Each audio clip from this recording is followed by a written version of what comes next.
to do. Yes. So let's do some work.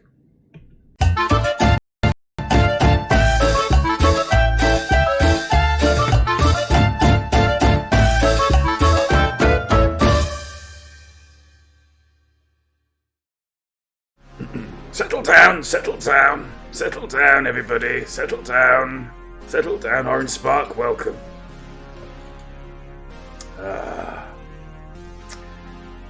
Okay.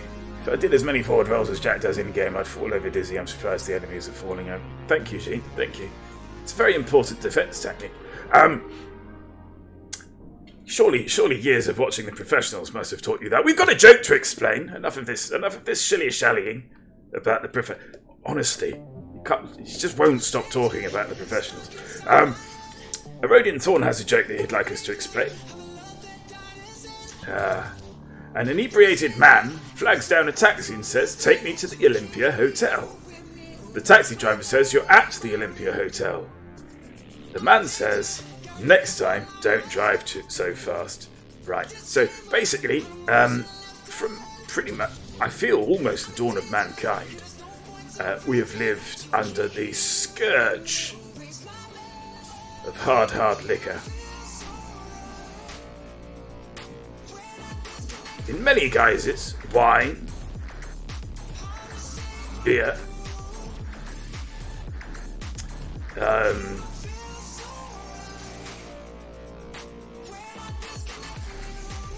vodka. That's vodka. Or a bus ticket. I'm not quite sure. Anywho, the point is that, humankind, generally, as a rule, always enjoyed a bit of what we like to call a tipple. A little bit. Basically, human beings, this is something I've observed from us, human beings, of which I'm one, is that we kind of like getting out of our heads a little bit.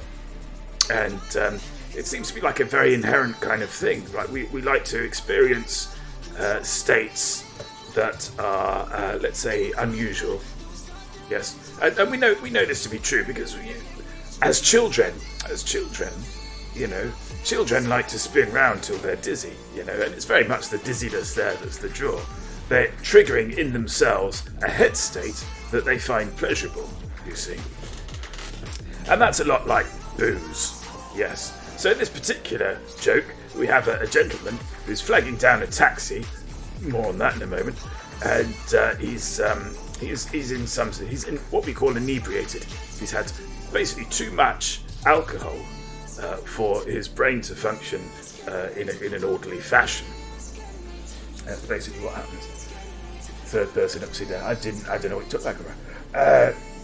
Used to be an Heath drink in the Middle Ages. Oh, health drink. But beer, certainly, yes. You used to drink beer rather than water because beer had been through a process that killed a lot of the nasties in it. So. Yes, in this particular joke. Right, tax. So, we also, as human beings go, we have a tendency to enjoy getting about a bit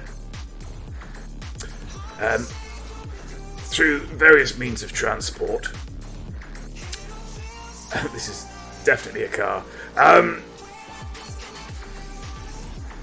And, generally, the ideal is for one to have one's own form of transport, you see. But not everybody does have their own sort of form of transport. Driving, for instance, is quite the skill. It's quite the skill, driving. So that's how car doors go. Yeah, exactly like a car. Which way round is it? I don't know. Yeah, what do you do? If you need to go from A to B and you don't have a means of transport? You would use some form of public transport. And by public transport, I mean some sort of transport that you would basically pay somebody else one way or another. So you're paying somebody else to drive a vehicle that someone, possibly the driver, possibly not, owns, so that you can get from A to B. And one of the, perhaps, certainly in urban areas, one of the easiest ways of doing that is to hail a taxi. A taxi. From the Greek taxi, for taxi. And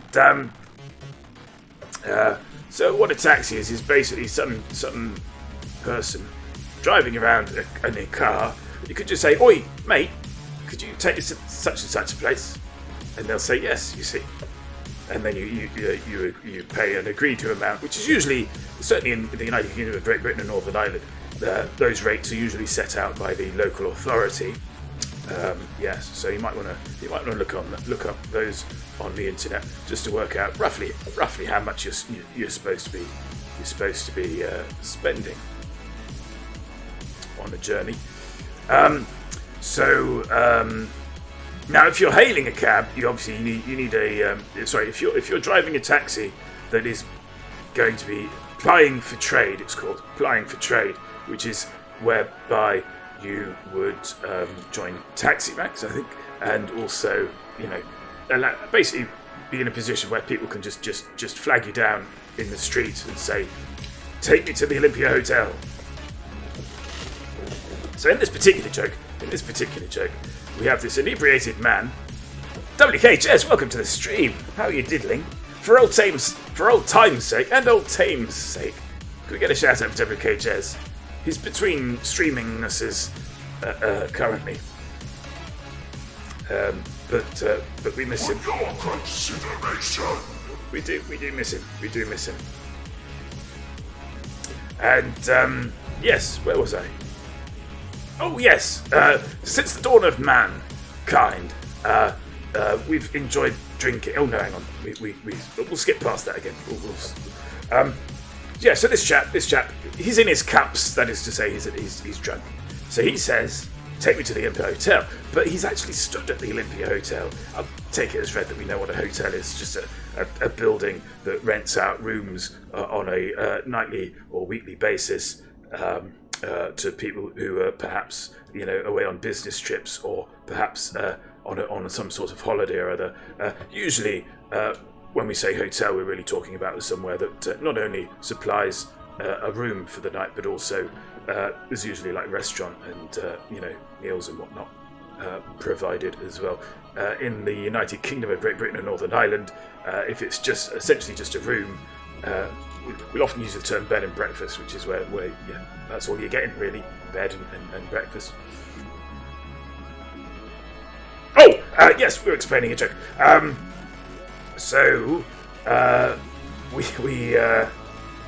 Yes, so this chap says, "Take me to the Olympia Hotel." He stood outside the Olympia Hotel.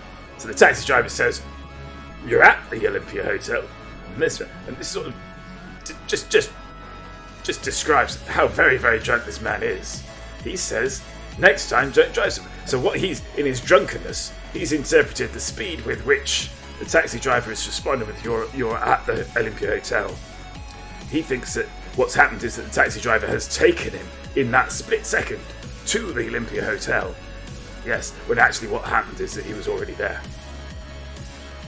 So, and often, it's quite fun to mock people who've had too much to drink. Rodian Thorn, have I explained that joke to your satisfaction, sir? Taking him in the Olympia, chance to be a fine thing. Promises, and relax. Does the Olympia Hotel do rooms per the hour? That's a particular type of hotel, which is generally speaking a love hotel. Love hotels sprang up. Certain cultures, certain countries, where you basically have large extended families all living under one roof. So when a gentleman or gentlemanette reaches a certain age, and they want to not so much step out as stop in, shall we say, for a little bit of how's your sex. And it's very difficult in those situations. So what's happened in those countries is that hotels have been set up essentially not for sleeping, but for sleeping with, shall we say. Yeah, that's basically what that is. Large extended. This is getting quite racy. WKJs, I've missed you. Oh, I've missed you. Rodian Thorn, you have 100%. Joke explained. In which case, we can pull that up and... we'll get back to the game.